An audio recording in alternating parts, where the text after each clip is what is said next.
have been people living in Korea since at least 8000 BC. Not Korean people though. According to legend, the first Korean was born in 2300 BC. A long time ago, a tiger and a bear wanted to become human. So God's son told them to go live in a cave and eat bitter mugwort and garlic for 100 days. The tiger gave up because seriously that's nasty. But the bear did it and became a human. Then the bear married God's son and they lived happily ever after in Pyongyang in North Korea. And they had a kid named Tangun Wangkom, who was the father of all Koreans today. Of course, historians don't believe this story at all. I mean, come on, garlic for 100 days? There's no way God's son's gonna marry her, let alone get close to her. Am I right? But there was an actual kingdom in Korea by at least the 7th century BC known as Gojoseon. We know this because China has records of it. But in the 2nd century BC, the Han Dynasty in China invaded Gojoseon and it broke into several smaller states. This began what's known as the Three Kingdoms period, and there were 3 separate major kingdoms that made up Korea: Goguryeo, Baekje, and Silla. Each one was ruled by a king or sometimes a queen. But they didn't really get along, and there was a lot of fighting between the kingdoms. First, the Goguryeo kingdom was founded by a guy named Jumong, and Goguryeo was famous for its military horses, which they used to defend themselves from invasions from the Tang Dynasty in China. They also expanded Korea's borders up into Manchuria, or what is now China. The kingdom of Baekje was founded by a guy named Onjo, who was a son of Jumong. This kingdom was famous for its agriculture, and they grew a lot of rice. But Baekje also had a good relationship with China and Japan, and imported and exported a lot of their culture. Finally, the Silla kingdom was founded by a guy named Park Hyokgose. Yeah, that's his real name. The Silla kingdom was an aristocratic society and was governed by royalty, but Silla is more famous for its gold. They had some pretty incredible gold jewelry. They were also famous for their class of elite and extremely skilled young warriors called Hwarang. Hwarang translates as flower boys. But Silla didn't stop there. They decided they wanted to control all of Korea, so they took over both Goguryeo and Baekje. They also took over a small kingdom called Kaya. Yeah, no clue what that was doing there. This unified Korea as one kingdom, and a lot of people died. The Silla kingdom covered Korea until 935 AD, when it broke apart due to constant civil war, and also because by then, there was already a much better and cooler kingdom that was emerging, called Goryeo. Goryeo is actually where Korea originally got its name. Goryeo, Korea. Korea. Yeah, I could see it. The Goryeo kingdom was founded by a guy named Taejo Wangon, and it covered all of Korea. And this was a big period of growth in Korea.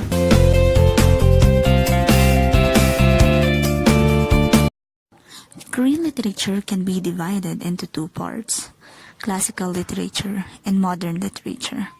Roughly speaking, classical literature endured until the 20th century and the colonization of Korea by Japan, and modern literature began at about the beginning of the 20th century. However, you can't understand Korean modern literature if you don't understand its predecessor. In general, Korean literature moves between 2 poles, one featuring tremendous emotion and the other featuring control, both personal and social.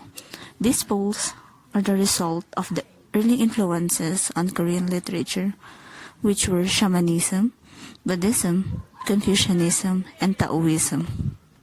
Shamanism particularly influences Korean emotionalism, while Confucianism, Buddhism, and Taoism in different ways influences the tendency to control and be controlled.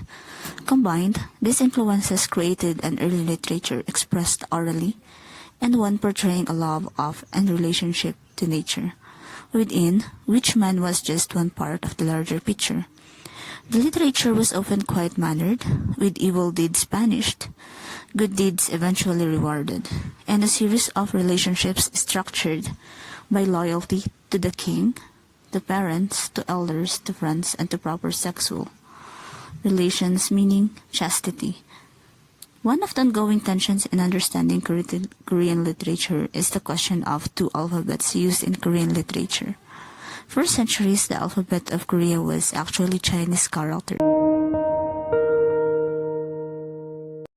Korea's literary preference has always canted towards poetry.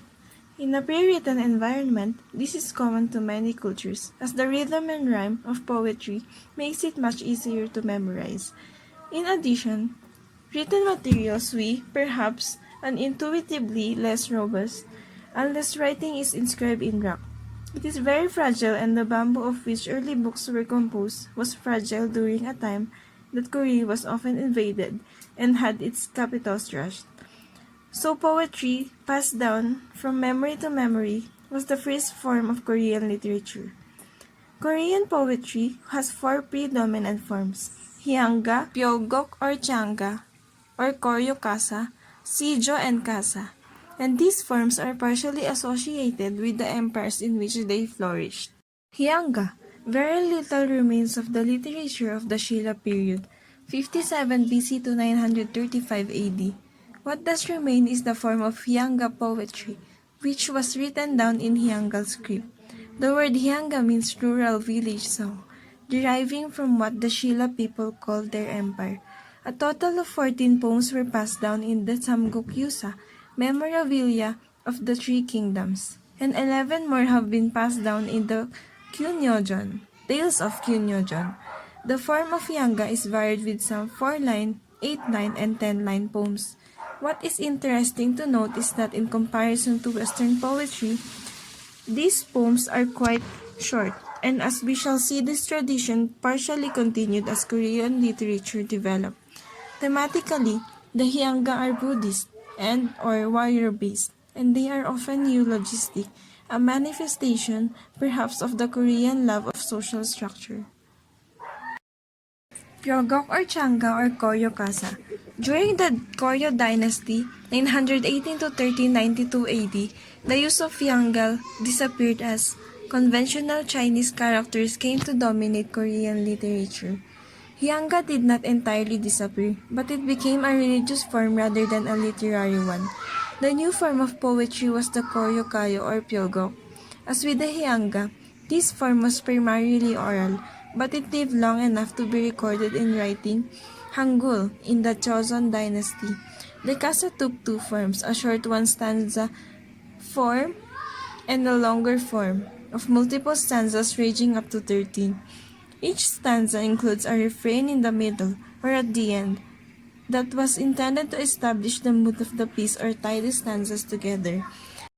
The Sijo is the longest enduring and most popular form of Korean poetry.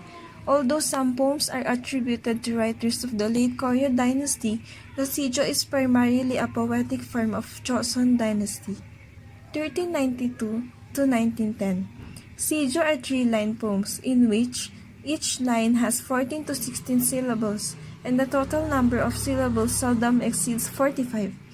Each line consists of groups of 4 syllables. Sijo may deal Confucian ethical values, but there are also many poems about nature and love.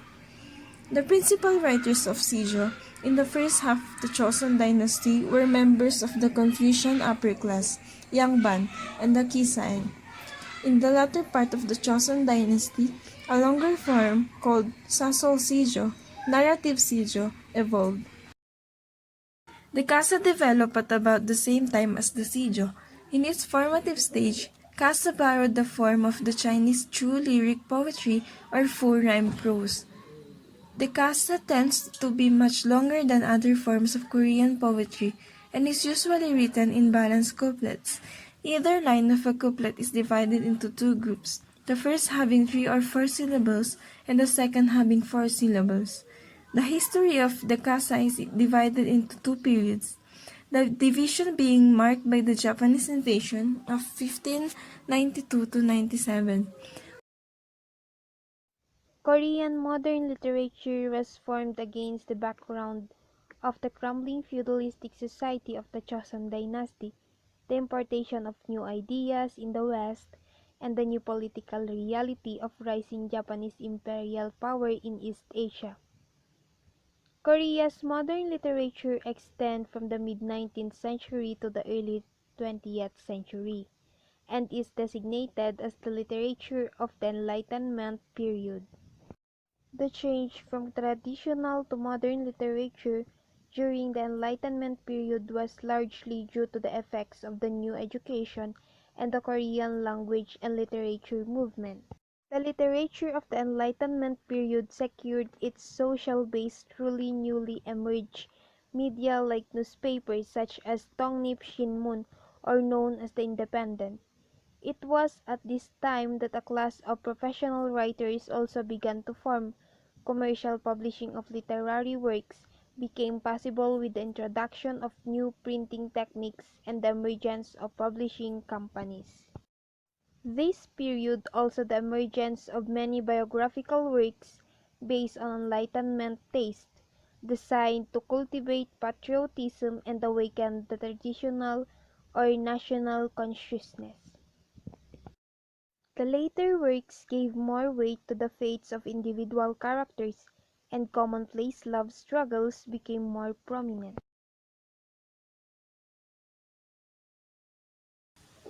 Saryori, saryori, rasta. Yongsane, saryori, rasta. Mormirang darirang ko. Yongsane, saryori, rasta.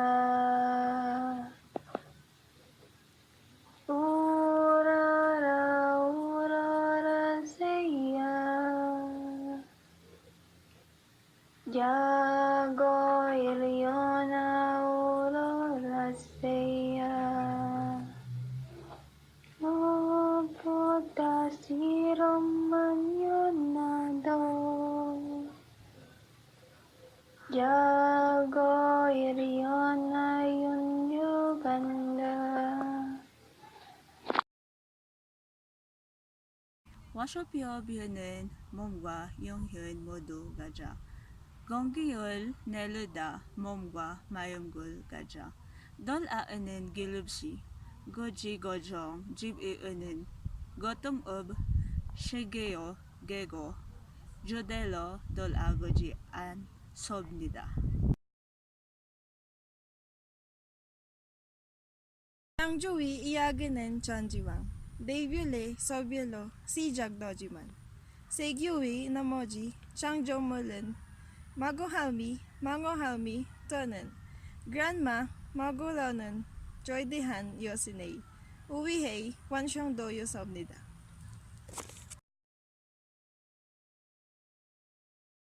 The novel Kim Ji-young, born in 1982, is garnering immense popularity in Japan. Not a surprising development considering how Korean literature is highly in demand abroad these days. Yoon Jung-min zooms in on the growing success of these works. Kim Ji-young, born in 1982 by South Korean author Cho Nam-ju, has sold more than 50,000 copies in Japan since its release last December. The novel portrays 30-something Kim Ji-young, who experiences gender discrimination in society through a series of anecdotes. The heroine represents ordinary women in society. Her name, Kim Ji-young, uses the most common first name for girls born in the late 70s and early 80s in Korea. The issues of unfairness resonate with readers not just in Korea but also in neighboring Japan. According to statistics by the Culture Ministry last year, fewer and fewer people tend to read these days, but some Korean literature has proved successful both at home and abroad. The Vegetarian by Han Gang, a story about a woman refusing to eat meat, won the Man Booker International Prize in 2016 after being introduced in the UK. And Please Look After Mom by Shin Kyung-suk, which looks at the self-sacrifice of mothers, has been gaining attention in the US. Demand for Korean literature is increasing. It is important to nurture professional translators who have a high understanding of cultures of both countries. In addition to linguistic talents, I believe local publishers should work harder to make the most of opportunities based on the Korean wave in literature. Also, our society needs to take more interest in literature to create good content.